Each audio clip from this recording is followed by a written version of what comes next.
اچھا، ہم یہ بھی سنتے ہیں کہ ہر کامیاب مرد کے پیچھے ایک عورت کا ہاتھ ہوتا ہے، تو پاکستان کی کامیابی یا ناکامی میں آپ کیا کہتے ہیں؟ کسی ملک کا ہاتھ ہے یا پھر یہ اپنی کوئی کمی کوتاہیاں میں؟ نہیں، آپ اپنی کمی کوتاہی ناکامی کا ذمہ وار دوسروں کو جو ٹھہراتے ہیں تو دراصل یہ اپنی ذمہ واریوں سے بھاگنے کی جی کوشش ہوتی ہے۔ تو پاکستان اگر آج یہاں اس حال تک پہنچا ہے تو اس کو پاکستان کی اسٹیبلشمنٹ، پاکستان کی عدالت، بیوروکریسی، سیاسی جماعتوں اور موسٹلی ایک جو بڑا طبقہ ہے پڑھا لکھا، اس نے بڑی محنت سے پہنچا ہے۔ جی اس میں اب آپ کسی سے کیا گلہ کریں گے؟ جب آپ پاکستان کو قیام پاکستان کے بعد نہیں، مسائل تو اس وقت بھی تھے، ہوں تو ہم دیکھتے ہیں کہ چیزیں بہتری کی طرف تھیں ہوں اور اس کے بعد ڈکلائن آتا ہے،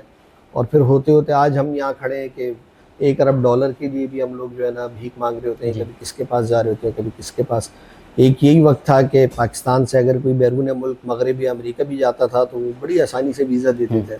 بہت سارے تو ویزا فری معاملہ تھا۔ تو پھر ہم نے جو گل کھلائے، ہر جگہ جا کے جو تماشے ڈرامے کیے ہیں، تو اس کے بعد ہم جہاں کھڑے تو آج ہم اپنی حرکتوں کی وجہ سے کھڑے ہیں۔ ٹھیک ہے، آپ کا جو مخالف ہوتا ہے وہ بھی کوئی سازش جی کرتا جی ہے، اس میں کوئی شک نہیں، لیکن اس کو جو زیادہ موقع ہے وہ ہم نے ہی فراہم کیا، تو اس کے ہم اپنی حرکتوں کی وجہ سے یہاں پر ہیں، اس میں کسی نے کیا آ کے ہمارا کچھ اچھا، ابھی آپ نے بھیک کی بات کی، تو ہم 77 سال بعد بھی اپنی معیشت کے لیے IMF کے محتاج ہیں، تو کیا ہمیں نظریاتی ریاست کہنے کا کوئی اخلاقی جواز باقی رہ گیا ہے؟ یار IMF اور قرضوں کے تو ہم 48 اور 49 میں بھی وہ تھے نا، امریکہ تب ہماری مدد کرتا تھا، جی تو وہ تو یہ تھا کہ غریب خطہ تھا، اس کے لیے چیزیں کرنے اتنی آسان نہیں تھی۔ تو نظریاتی ریاست تو ٹھیک ہے، آئین میں لکھا ہوا ہے،